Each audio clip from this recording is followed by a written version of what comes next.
The Eternus hung in space like a dead star. It had been there for 3 years, silent and dark.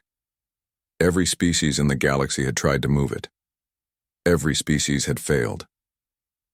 Taiho Kim sat in the pilot seat of his small salvage ship, watching Threshold Station grow larger through his window. He was tired. The last job had taken 2 weeks pulling apart old mining equipment in the asteroid belt. His back hurt, his eyes were dry, and he wanted a hot meal and a cold drink. Docking Bay 7, the station computer said. Please reduce speed. Taiho pushed the controls forward. His ship was old and made strange noises, but it worked. That was enough. He was not a fancy pilot. He was not famous. He just did his job and got paid. That was his life, and he was fine with it. The docking clamps grabbed his ship with a metal clunk. Taiho unbuckled his safety belt and stretched. His apartment on the station was small, but it was home. He had been working in space for 6 years now, ever since he left Earth. There was nothing special about him. He knew that. Everyone knew that. The station was busy when he walked through the main corridor. Aliens of all types moved past him. Tall ones, short ones, ones with scales, ones with fur.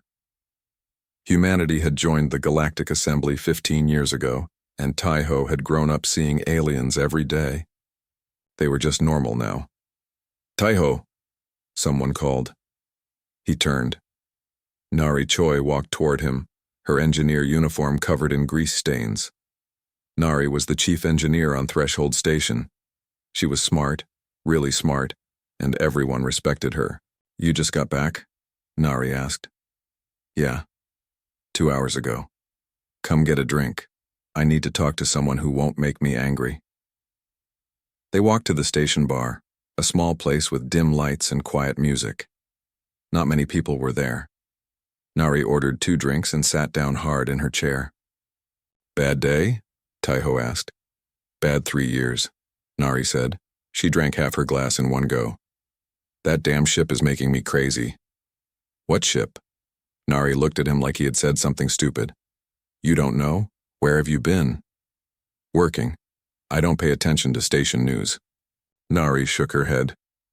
The Eternus, the ancient ship. It's been floating out there since I got here, and nobody can do anything with it. Taiho had heard something about an old ship, but he never cared much about things like that. So, old ships float in space all the time. Not like this one. Nari leaned forward. This ship is millions of years old, maybe older. It's huge, bigger than any ship we have now, and it's perfect. No damage, no rust, nothing. It just sits there. Okay, Taiho said. He still did not understand why this mattered. Every species has tried to move it, Nari continued. The Crovenites sent their best pilot. He tried to connect his mind to the ship through neural interface. He died. His brain just stopped. The Veltar sent 50 engineers. Nothing. The Quilnoth tried for 6 months. Nothing. We can't even scratch the surface. Our tools just slide off.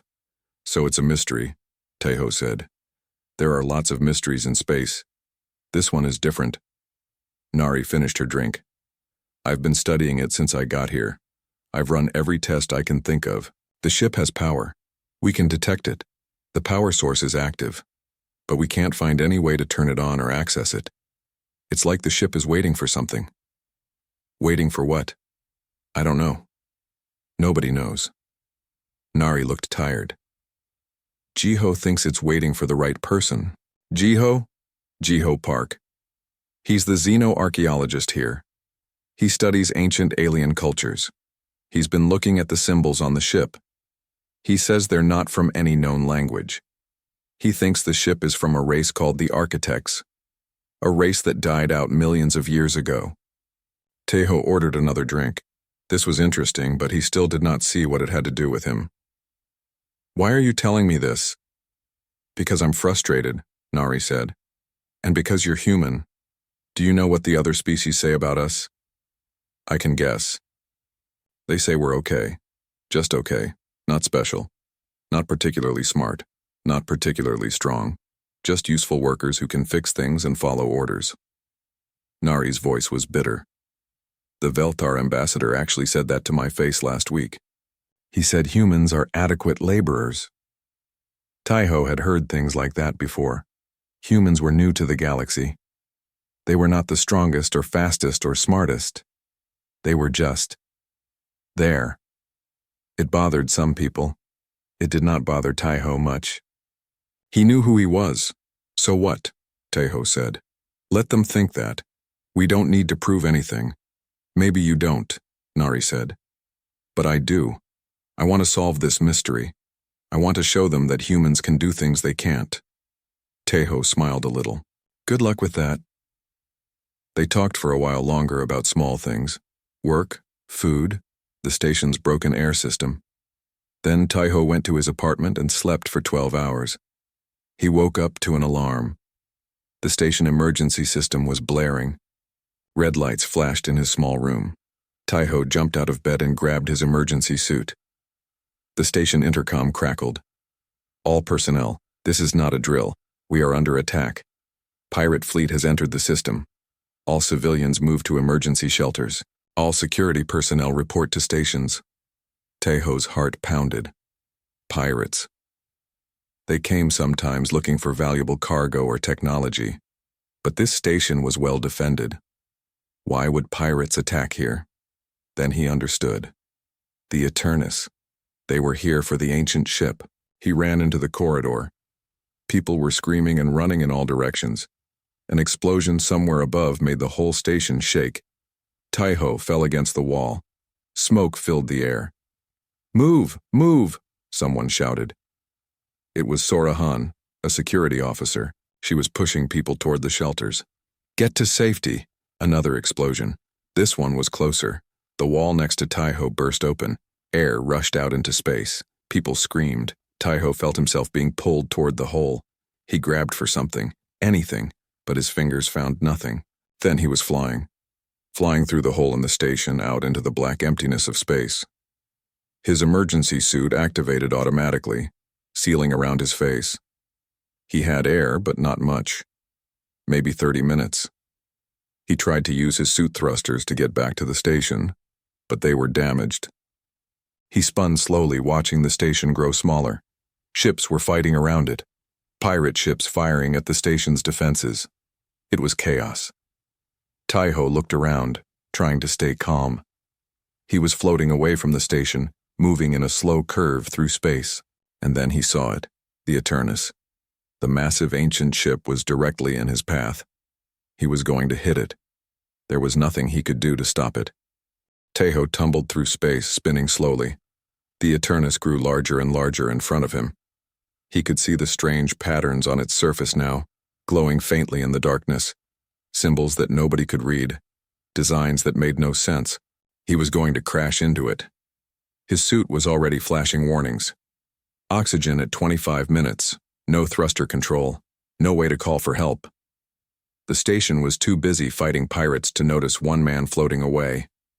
Taiho tried to stay calm. Panic used oxygen faster. He had learned that in training. But it was hard not to panic when you were about to die. The Eternus filled his vision now. It was huge, bigger than 10 stations put together. The surface looked smooth like glass, but with those strange crystal patterns running through it. Even now, about to crash, Taiho thought it was beautiful. He hit the surface hard. His suit took most of the impact, but pain shot through his shoulder. He bounced once, twice, then his magnetic boots grabbed onto something. He stuck to the surface, hanging there like an insect on a window. For a moment, he just breathed. His oxygen was at 20 minutes now. Behind him, he could see the battle at the station. Explosions lit up the dark. The pirates were winning. Taiho looked at the surface under his feet. Up close, the patterns were even stranger. They seemed to move when he was not looking directly at them, and they were warm. He could feel heat through his suit gloves. He started walking across the surface, looking for anything.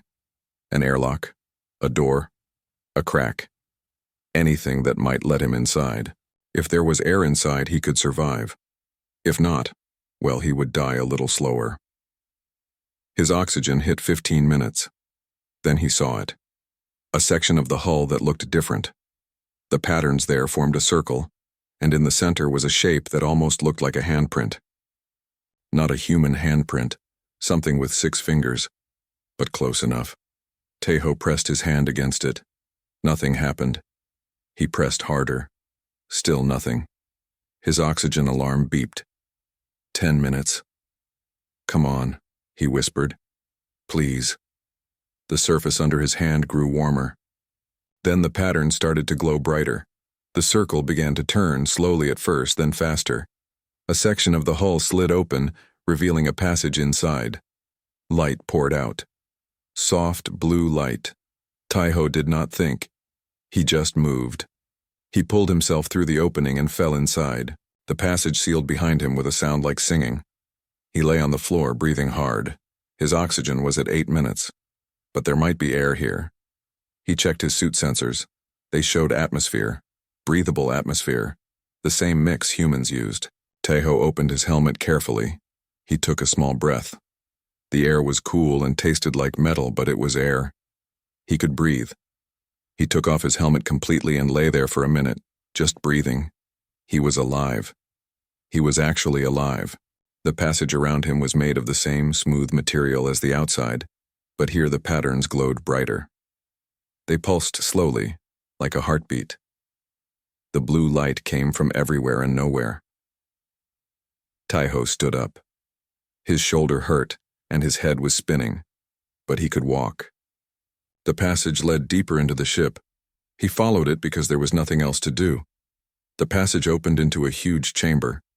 Tejo stopped and stared. The chamber was enormous. The ceiling was so high he could barely see it. The walls were covered in those glowing patterns, thousands of them, all pulsing together, and in the center of the chamber on a raised platform was a single chair. It looked like a pilot's chair. Simple design, no controls around it, just a chair. But it was humming. He could hear it, or maybe feel it. The sound was inside his head. Tejo walked toward it slowly. His footsteps echoed in the huge space. Everything felt wrong. Too quiet.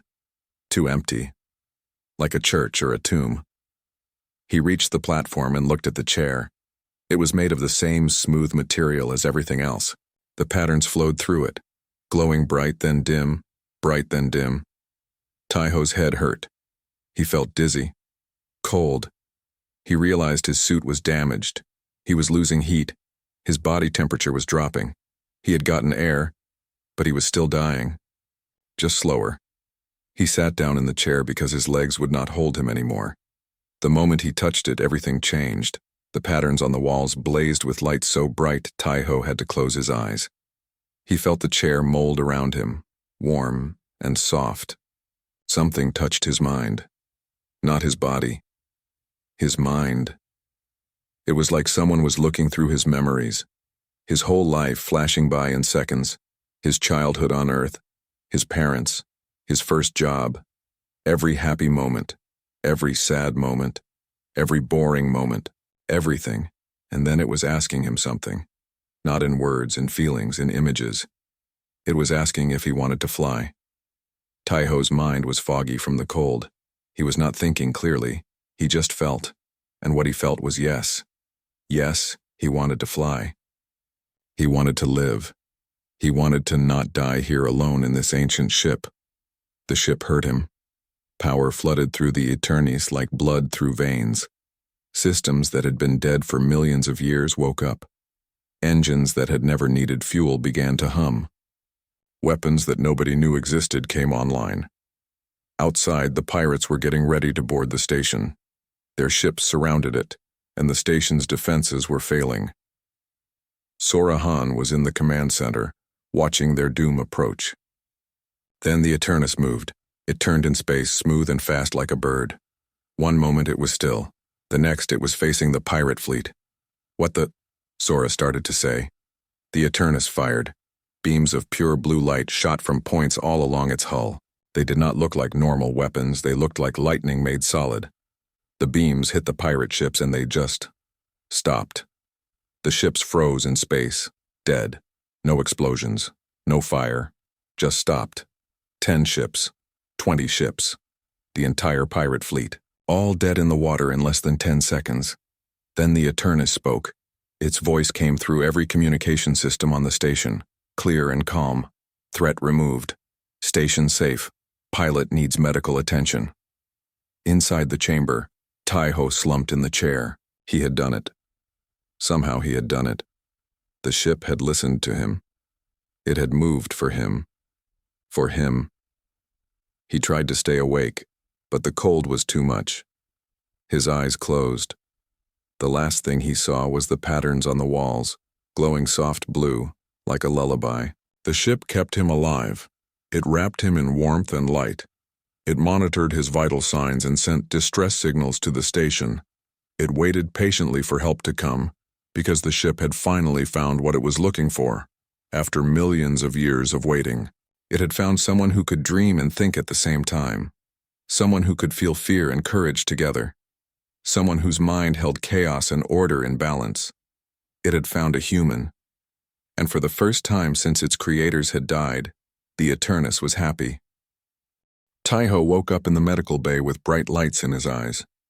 His head hurt. His whole body hurt. But he was alive. He's awake, someone said. It was Hyunli, one of the station doctors. She looked tired and worried. Taiho, can you hear me? Yeah, Taiho said. His voice was rough.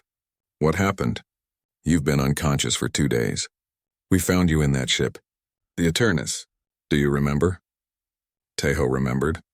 The explosion. Floating in space. The ship opening for him. The chair. The feeling of the ship in his mind. I remember, he said. Good. Because everyone wants to talk to you. Hyun checked his vital signs. You're lucky to be alive. Hypothermia. Oxygen deprivation. Blunt trauma. You should be dead. But I'm not. No. The ship kept you alive somehow. When we got there, it was keeping you warm and feeding you oxygen, like it knew what you needed. Hyun looked at him strangely. What did you do in there? I sat in a chair. Before Hyun could ask more questions, the door opened. Nari rushed in, followed by a man Taiho had never seen. The man wore the clothes of a xenoarchaeologist. He had messy hair and excited eyes. You're awake, Nari said. Taiho, do you know what you did? I sat in a chair, Taiho said again. You moved the Eternus, the other man said. I'm Jiho Park. I've been studying that ship for 3 years. Nobody could move it. Nobody could even turn it on. And you did it in seconds. I didn't mean to.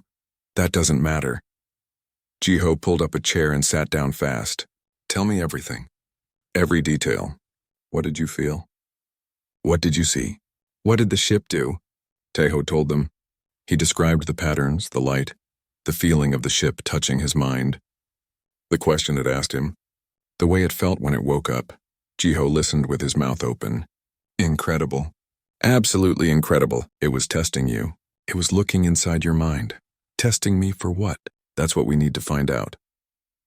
Over the next 3 days, Taiho was tested and scanned and questioned by scientists from a dozen different species. They all wanted to know the same thing. How had a human succeeded where everyone else had failed? Yuna Shin was the scientist who found the answer.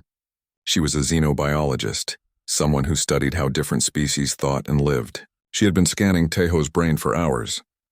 I found something, she announced in the conference room. Everyone stopped talking. Taiho was there, along with Nari, Jiho, Hyun, and several station officials. Also present was Doyun Song, the human ambassador to this sector. He had arrived yesterday and looked very stressed. What did you find? Doyun asked. Yuna put up brain scans on the screen. This is Taiho's brain activity when he talks about sitting in the ship's chair. And this is a Crovanite brain scan. And this is a Velthar scan. The scans looked different. Very different, I don't understand, Nari said. Look at the patterns, Yuna pointed. The Crovanite brain is all logic. Pure calculation.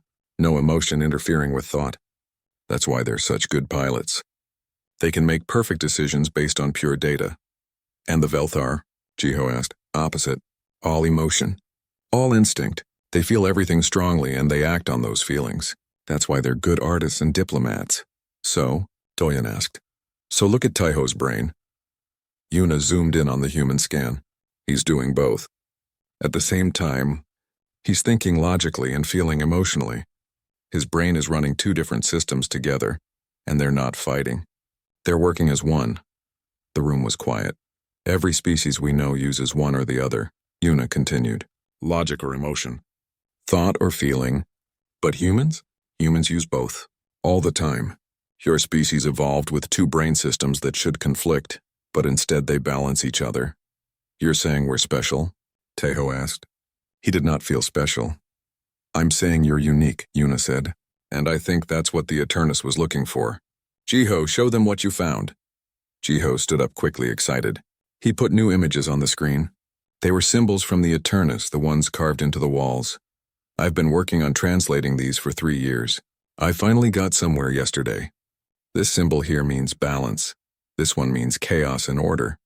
And this one, I think it means dream thinker or something close to that. What does it mean? Doyen asked. The ship was built by a race called the Architects. We don't know much about them. But from what I can translate, they were like humans. They thought with both logic and emotion. They could dream and calculate at the same time. Why does that matter? Nari asked.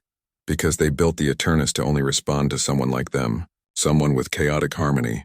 That's the term I found. A mind that holds opposites together. Jiho looked at Taiho. That's you. That's all humans. Taiho felt dizzy. This was too much. So the ship worked for me because my brain is messy? Not messy, Yuna said. Balanced. You can feel fear and still think clearly. You can be logical and still care about things. That's not messy. That's incredible. The Architects must have known they were dying, Jiho said quietly. They built the Eternus as a test.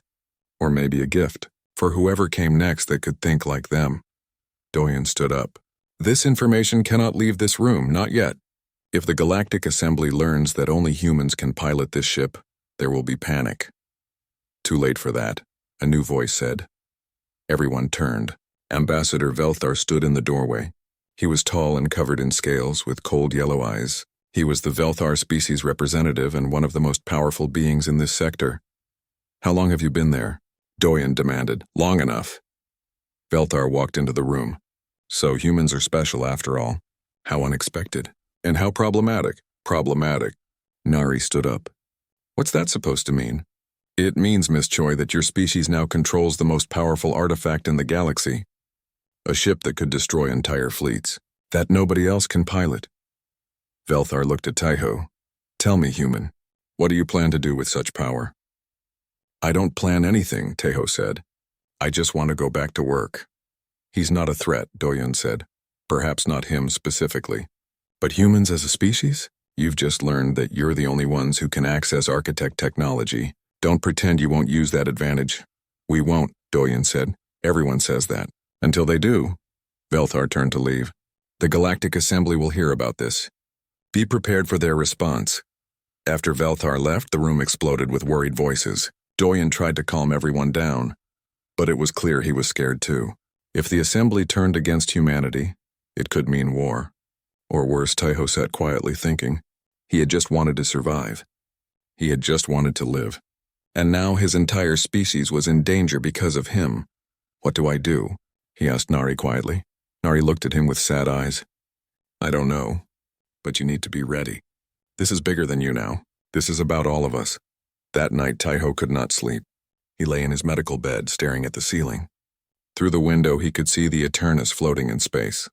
It was glowing softly now, waiting for him. He had moved it once. Could he move it again? Could he really pilot it? And if he could, what should he do with it? The questions had no answers. Not yet. The Galactic Assembly met in emergency session 3 days later. Representatives from 47 species gathered in virtual space, their holographic forms filling a massive chamber.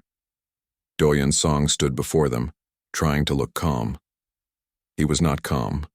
The human claims he activated the Eternus by accident. Velthar said. His voice echoed through the chamber. How convenient. How suspicious. It's the truth, Doyen replied. Taiho Kim is a salvage pilot. He was blown out of the station during the pirate attack. He landed on the ship by chance. Chance, another ambassador said. This one was Crovanite, all metal and circuits. We do not believe in chance. We believe in cause and effect. The human access technology we could not. This gives humanity an unfair advantage. We're not trying to take advantage of anyone, Doyen said. Then give us the ship, Velthar demanded. Let neutral scientists study it. Let all species share its secrets equally. The ship won't respond to anyone but humans, Doyun explained for the third time. You tried for 3 years, nothing worked. Then teach us your secret, the Crovenite said. Share the brain patterns that allow this. Make it fair. Doyun hesitated. Yunishin had explained that other species could potentially learn to think like humans, but it would take years of training. Meditation, mental exercises. It was not easy. We can try, Doyun said carefully. But it's not a switch we can flip. It's how our brains evolved over millions of years. How convenient, Velthar said again. You have power, and you cannot share it. This is unacceptable. The meeting went on for hours. It ended with no agreement. The assembly demanded access to the Eternus. Humanity refused to give it up. Tensions rose. Back on Threshold Station, Taiho tried to understand the ship. He went back inside the Eternus, this time not dying. Nari and Jiho came with him, along with Sorahan for security and Hyun Lee in case something went wrong medically. The ship welcomed him. Taiho felt it the moment he stepped through the airlock. It was happy he was back. The thought made him uncomfortable. Ships should not have feelings, but the Eternus did. He sat in the pilot's chair again. This time he was not cold or dying. This time he could pay attention. The ship connected with his mind, gentle and curious. It showed him things, star maps, coordinates, images of places he did not recognize. There are more, Jiho breathed, looking at the displays that appeared around them. More architect facilities, dozens of them. The Eternus is showing us where they are. Why? Nari asked. Maybe that's what it's for, Jiho said. Maybe it's meant to lead people to the other sites, to share the architect legacy. Taiho felt the ship agreeing with Jiho. Yes, that was part of its purpose, to guide, to teach, to open doors. Can you fly it? Sora asked. She stood near the door, alert and ready for danger. I think so, Taiho said. He thought about moving forward and the ship moved. Just a little, just enough. It was easier than piloting his old salvage ship. He just had to think, and the Eternus understood. Over the next week, Taiho practiced. He learned to fly the Eternus to understand its systems. It was not like a normal ship. There were no buttons, no controls. Just him and the ship thinking together. It felt good. It felt right. Like he had finally found something he was meant to do. Then the attack started. First, it was just threats. Messages from angry species saying humans should not have this power. Then it was attempted hacking, trying to break into the Eternus systems. The ship stopped those easily. Then someone tried to kill Taiho. He was walking to the cafeteria when a shot rang out. The wall next to his head exploded. Sora tackled him to the ground, covering him with her body. More shots. Security alarms screaming. They caught the attacker. A Quilnoth assassin, hired by someone who wanted Taiho dead. The Quilnoth would not say who hired him. You need to leave the station, Doyun told Taiho that night. It's not safe here anymore. Where do I go? Take the Eternus. Go to one of the architect sites. Learn what you can. Maybe you'll find something that will help us solve this situation. Just me? Take a crew. People you trust. Doyun looked old and tired. Taiho, I won't lie to you. This could end in war. There are species in the assembly who want that ship destroyed. Others want to dissect you to figure out how your brain works. We need something that will make them see reason. That night, Taiho gathered his crew. Nari agreed to come as chief engineer. Jiho practically begged to come as historian and archaeologist. Sora volunteered for security. Hyun came as medical officer. 5 people on a ship built for thousands. But it was enough. They launched 2 days later. The Eternus lifted off from its position near the station, moving smooth and silent. Taiho sat in the pilot's chair, his crew around him. He felt their nervousness and excitement through the ship. Somehow, the Eternus let him feel what they felt. Where are we going? Nari asked. Taiho looked at the star map the ship was showing him. There. That system. The ship says there's an architect facility there. Something important. The Eternus jumped to faster-than-light speed. The journey took 3 days. Taiho learned more about the ship during that time. It was not just a vessel, it was a library, a teacher. It held millions of years of knowledge from the architects, and it was lonely. That was the strangest part. The ship had been waiting so long for someone to pilot it, someone to understand it. Now that it had Taiho, it was happy, but also sad, because the architects were gone, and it missed them. Taiho found himself feeling sorry for a ship. That was new. They arrived at the architect facility to find they were not alone. A fleet of ships waited there. Velthar's fleet. How did they know we were coming here? Sora demanded. They must have been watching us, Nari said. Or guessing. If there are architect sites, they'd want to claim them first. Taiho's communication screen lit up. Velthar's face appeared cold and angry. Human, you will surrender the Eternus now, or we will take it by force. You can't pilot it, Taiho said. Even if you take it from me, it won't work for you. Then we will destroy it, and you with it. No species should have this power alone. You're willing to destroy ancient technology just because you can't use it? Jiho asked angrily. We're willing to maintain balance in the galaxy, Velthar said. Humans are too new, too unpredictable. You cannot be trusted with this power. Taiho looked at his crew. They looked back at him, waiting for his decision. He could fight. The Eternus had weapons that could destroy Velthar's fleet easily. Or he could run. Or he could surrender. But there was another option. The ship was showing him something. Something inside the architect facility they had come to find. Something important. Give me 1 hour, Taiho said to Velthar. Let me go into the facility, see what's there. Then I'll make a decision about the ship. Why should I trust you? Because I'm asking nicely. And because if you attack, this ship will defend itself. Your fleet will be destroyed. Is that what you want? Velthar was silent for a long moment. 1 hour. That's all. Then I'm coming for you. Taiho took his crew down to the facility. It was built into an asteroid, hidden and protected. The Eternus opened the doors for them, and they walked inside. What they found changed everything. The architect facility was beautiful and sad at the same time. The walls glowed with soft light. Strange machines stood silent in huge rooms. Everything was clean and perfect, like the people who built it had just left yesterday. But they had been dead for millions of years. Look at this, Jiho whispered.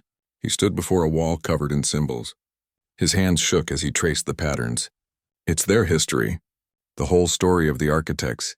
Nari set up translation equipment. The Eternus helped, feeding them the meanings of the symbols. Slowly, a story appeared on their screens. The architects had been a great civilization once. They built wonders. They explored the stars. They created technology that seemed like magic. But they had a problem. They were too balanced. Too perfect. They never fought. Never disagreed. Never had conflicts, and that killed them. A disease came from somewhere in space. A virus that attacked the brain. The architects tried to fight it with logic. They tried to cure it with emotion. But because they could do both equally well, they could never decide which approach was right. They spent years debating, trying to find the perfect solution. By the time they decided, it was too late. The disease killed them all. That's horrible, Yun said quietly. That's why they built the Eternus, Jiho said, reading more. Before they died, they knew someone else would come after them. Other species who would rise and fall. They wanted to leave something behind. A gift. A warning. What kind of warning? Sora asked. That perfection is death, Jiho read from the wall. That balance without action is useless.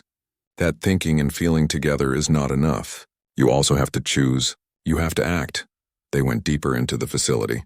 At the very center, they found a chamber filled with glowing crystals. Each crystal contained knowledge, technology, science, medicine, energy systems, weapons, everything the architects had learned in millions of years. This is incredible, Nari breathed. This technology could change the galaxy, end hunger, cure diseases, give everyone unlimited clean energy. Or create weapons that could destroy entire worlds, Sora said quietly. That too, Nari admitted. Taiho stood in the center of the chamber, feeling the weight of it all. The attorneys spoke to him through their connection. It showed him something else. A message from the architects, the last message they ever recorded. A hologram appeared. It showed an architect. They looked almost human, but not quite. Taller, with longer fingers and eyes that held sadness and wisdom. If you are seeing this, the hologram said, then you are like us. You can think and feel together. You hold chaos and order in your mind at once. That makes you special. That makes you dangerous. The crew watched silent. We built this facility as a test, the architect continued. All our knowledge is here. All our technology. You could take it and become gods. You could rule the galaxy. You could make your species the most powerful force in existence. The hologram paused. But we hope you will make a different choice. We hope you will share this knowledge with all species. Not because they deserve it. Not because they are like you. But because hoarding power is how civilizations die. We learned that too late. You are not perfect because you can think with both logic and emotion. You are special because you can choose. And the most important choice is not how to use power. It is whether to share it or keep it.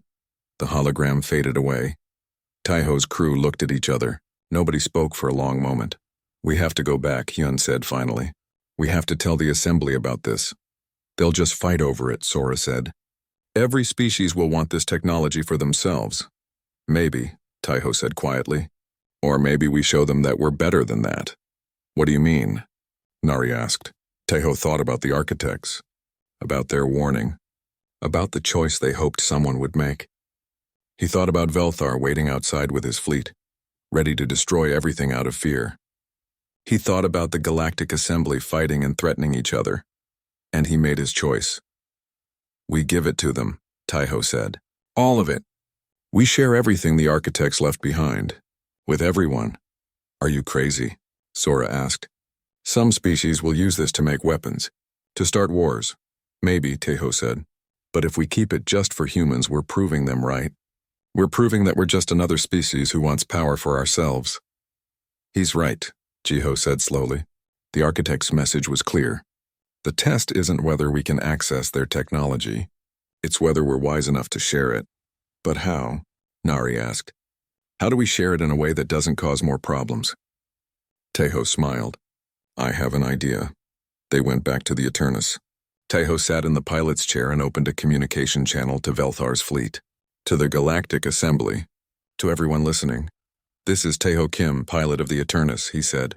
I'm broadcasting this message to the entire galaxy. Inside this architect facility is technology that could change everything. Energy, medicine, science, weapons, everything. He paused. I know you're afraid of humans having this power alone. You're right to be afraid. No single species should control this, so I'm not keeping it. What are you doing? Velthar's voice came through, confused and suspicious. I'm sharing it, Taiho said. Right now. I'm uploading all the architect knowledge to the Galactic Assembly's public database. Every species can access it. All of it free. You can't do that, someone shouted.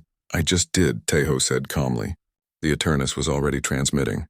The knowledge was already spreading through the galaxy's networks, unstoppable now. But some will use this for evil, another voice protested. Yes, Taiho agreed. Some will. But more will use it for good. And that's the choice we all have to make now.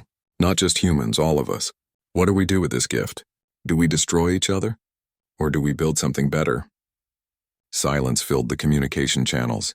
Then Velthar spoke, his voice different now. Less angry, more thoughtful. You gave away your advantage, he said. Why? Because the architects were right, Taiho said. Having power isn't special. Knowing what to do with power is what matters. And what matters most is sharing it with people who might use it better than you. Humans really are strange, Velthar said.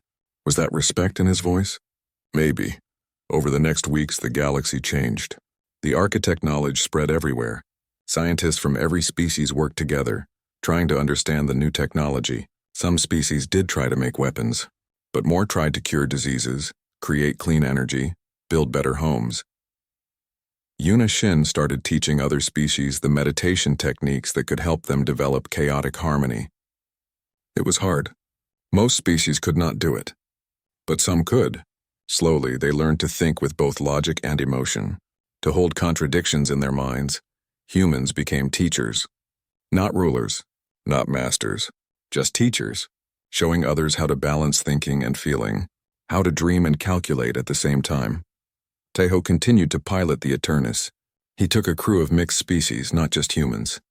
Together they explored other architect sites. They found more knowledge, more gifts, and each time Tejo shared everything with the galaxy. The galactic assembly changed. It became less about competition and more about cooperation, not because everyone suddenly became friends, but because Tejo had shown them a different way, a human way. Nari designed new ships based on architect technology, ships that anyone could pilot but that worked best with crews of mixed species. Jiho discovered 17 more architect sites, each teaching a new lesson about balance and choice. Sora started a new security program that brought together guards from different species to protect the architect sites together.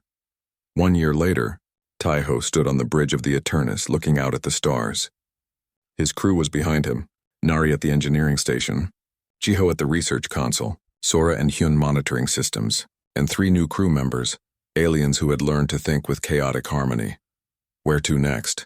Nari asked. Tejo smiled. The Eternus showed him a star map. Another architect site, another gift waiting to be found and shared. There, he said, pointing. Let's see what else we can give away. The ship hummed with happiness. It had waited so long to fly again, to have purpose again, to have a crew that understood what its creators had meant when they built it, not as a weapon, not as a symbol of power, but as a bridge, a way to bring different minds together, a reminder that the best things in the universe are meant to be shared. The Eternus jumped to light speed, carrying its crew toward the next adventure. Behind them, the galaxy was changing, slowly, imperfectly, but changing, because one human had made a choice, not the easy choice, not the safe choice, but the right choice, and that made all the difference. 10 years later, humans were no longer called adequate laborers. They were not called masters or rulers either. They were called something better. Friends, teachers, the ones who showed us that being human is not about being the strongest or the smartest. It is about being wise enough to know that strength means nothing if you do not share it, that intelligence means nothing if you do not use it to help others. The galaxy learned from humanity, and humanity learned from the galaxy. Together they built something new, something better, and somewhere in the darkness of space the Eternus flew on, still searching, still teaching, still sharing the legacy of the architects, the legacy of chaos and order working together, the legacy of thinking and feeling as one, the human legacy.